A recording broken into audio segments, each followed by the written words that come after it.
Good afternoon, class. In today's video, what I wanted to do is to talk about the Doppler effect, and this would be the third of the example problems that videos that I'm going to be doing.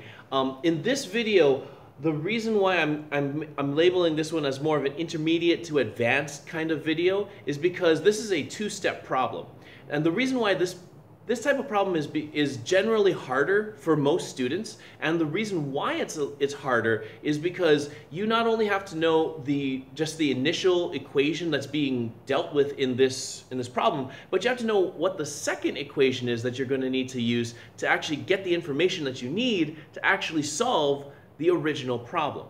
So, and this is actually one of the topics I mentioned in another video about how to actually write the answers to a word problem, because one of the steps was, not only do you have to list what you're given, list the units that you're looking for, the equation that you're going to use, you got to show your work, you have to do your diagram at the beginning.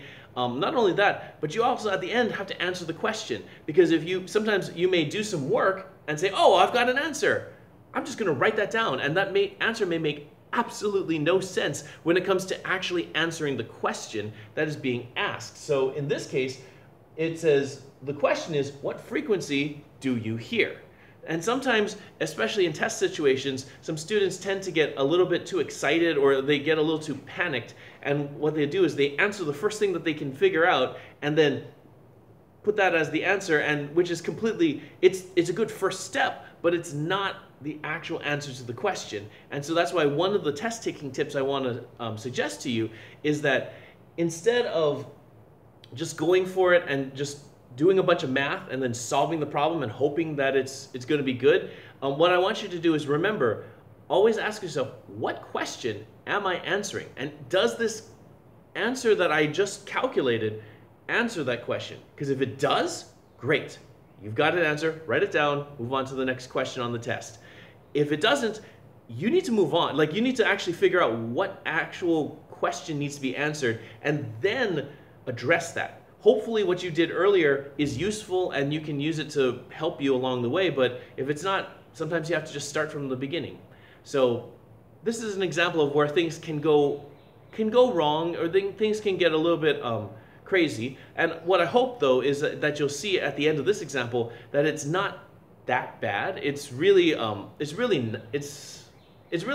like I said, it's not that bad. Really, you get the same answer that you got from the last video. All you've done now is just taking a little bit more roundabout way of getting there.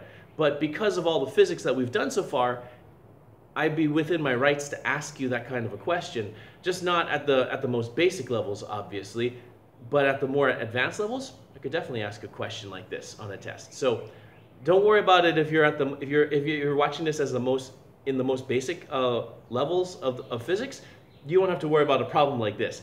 But for you more advanced students, this might come up. So it would be best if you understood what how to deal with a problem like this. Even for you, even for the students in the most basic class, you don't have to worry about this. I mean, as much, like, I'm not going to actually directly ask you this on a question, but on the test. But if you know how to deal with this is actually a really good example of how to handle those kind of problems. And not only that, but if you know how to handle a problem like this, when you take a test, even if it's not for necessarily this class, it will help you to not panic and actually do better on the test than you would have if you had panicked. So let's go into the problem. So this time you are moving towards or away from an ambulance at 20 meters per second.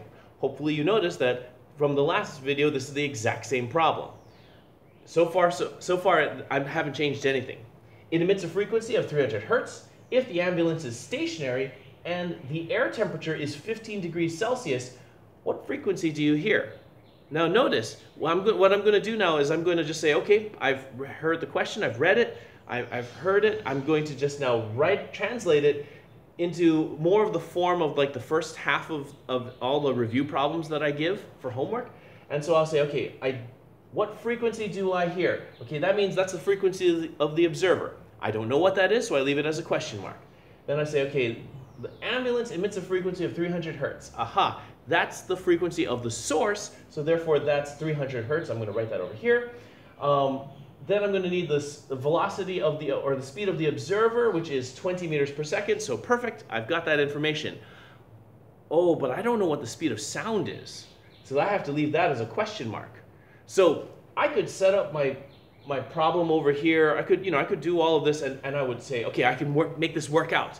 I'm just going to plug in my numbers and go, oh wait, if I don't know what the speed of sound is, I can't actually, some people might say, oh, we just plug in 340.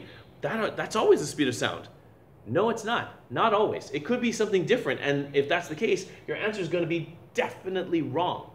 So you have to take the time and say, okay, well, I don't know what this velocity is. I don't know what the speed of sound is based on what the question has directly told me. All I know is that there's this temperature of 15 degrees Celsius, and I have no idea why they said that. So then you have to look back at the equation sheet and ask yourself, wait a minute, didn't I get this, didn't I have an equation from earlier about the speed of sound?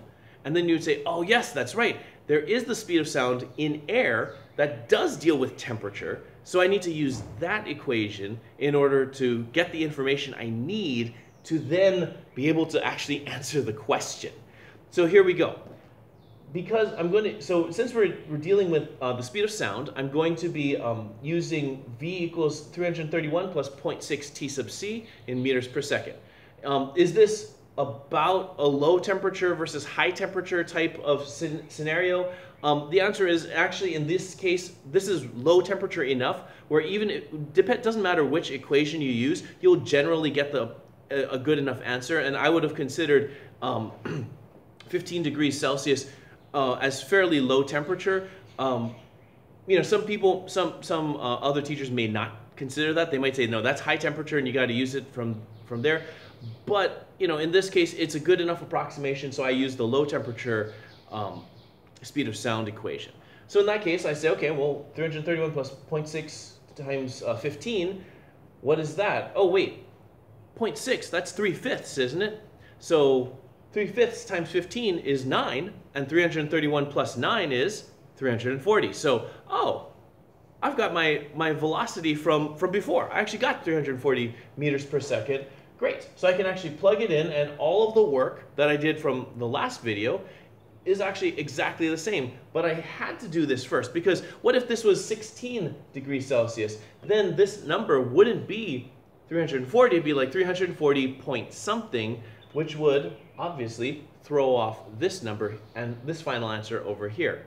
So, it's one of those things where you do have to be careful. You have to, whatever problems are thrown your way, you do have to prioritize. What do I need to know? So like, I know this stuff that I've been told over here. What do I need in order to solve the problem? And then how do I get what I need, from other sources that can help me in this?